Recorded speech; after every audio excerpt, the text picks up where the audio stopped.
सभी को बहुत बहुत नमस्कार। तो आज इस वीडियो में जानेंगे हम लोग इथेनॉल ब्लेंडेड पेट्रोल के बारे में, और ये इथेनॉल ब्लेंडेड पेट्रोल के बारे में क्या केसेस चल रहे हैं और इंटरनेट पे इसके बारे में क्या न्यूज़ है। बहुत शॉर्ट में इसके बारे में जानेंगे और इसी शॉर्ट वीडियो में हम लोग पूरी जानकारी जान जाएंगे कि क्या दिक्कत आ रही है ये इथेनॉल ब्लेंडिंग पेट्रोल के बेसिस पे। देखिए हो क्या रहा है कि हम लोग ब्राजील से अपने आप को कंपेयर कर रहे हैं, जहाँ पे 1970 से ही आपको इथेनॉल ब्लेंडेड पेट्रोल का कॉन्सेप्ट चालू हुआ है। तो आज वो 100% इथेनॉल पे भी काम कर रहे हैं। उसी को कॉपी करके हमने क्या किया है कि हम भी इथेनॉल की तरफ बढ़ रहे हैं। इथेनॉल का सोर्सेस अगर बता दें तो इथेनॉल का सोर्सेस गन्ना हो गया, उसके बाद मक्का हो गया, और इसका हम लोग धीमे धीमे प्रोडक्शन बढ़ाते जा रहे हैं। देखिए फायदा तो है, इथेनॉल सस्ता है, फायदा तो है, लेकिन दिक्कत क्या आती है अब समझते हैं इस वीडियो में। देखिए सबसे पहले हम लोग बात करते हैं हमारी प्रेजेंट गाड़ियों और जो हम लोग की पास्ट गाड़ियां यानी कि जो पुरानी गाड़ियां हैं। दोनों गाड़ी में E10 पेट्रोल कंप्लायंसेस होती हैं। E10 पेट्रोल हम लोग इस्तेमाल में लेते हैं। पुरानी गाड़ी अभी E10 पेट्रोल तक संभाल लेती थी, वहां तक उसके इंजन में कोई चेंजेस नहीं करने पड़ते, तो इंजन आराम से E10 पेट्रोल तक के जितने कंप्लायंसेस हैं और जितने भी चीजें हैं वो संभाल लेती थी। लेकिन दिक्कत आना शुरू हुई जब इंजन E20 शुरू हुआ, यानी कि इथेनॉल ब्लेंडेड 20%।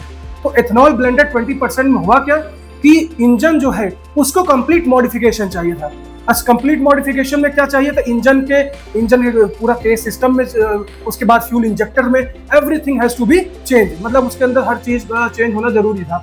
अब इससे हुआ क्या, जितनी पुरानी गाड़ियां थी अब वो पुरानी गाड़ियां इस्तेमाल में नहीं रह गई हैं, या फिर इस्तेमाल अगर आप ले रहे हैं E20 ग्रेड पेट्रोल में तो सारी गाड़ियां जो है वो धीमे धीमे प्रॉब्लम शो करना शुरू भी कर रही हैं, और कस्टमर जो गाड़ियां चला रहे हैं वो इस प्रॉब्लम को रिपोर्ट कर भी रहे हैं। अब बात करते हैं कि E20 2023 में E20 कॉन्सेप्ट शुरू हुआ था, बस अभी हमने पूरी तरह से अपने आप को नेचुरल फ्लो में कन्वर्ट किया ही नहीं, गाड़ी को चेंज किया नहीं, और सरकार ने 2030 तक E20 से E30 की तरफ बढ़ने की घोषणा कर भी दी है।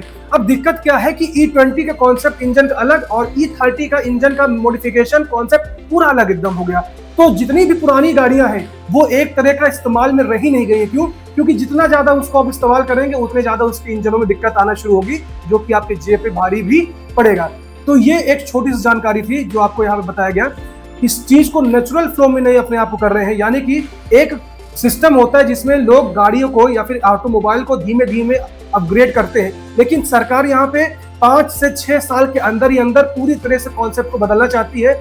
जो ब्राजील ने पिछले 30-35 साल में किया है वो इंडियन सरकार, यहाँ भारत में सरकार ऑटोमोबाइल में वो कुछ ही सालों में करना चाहती है।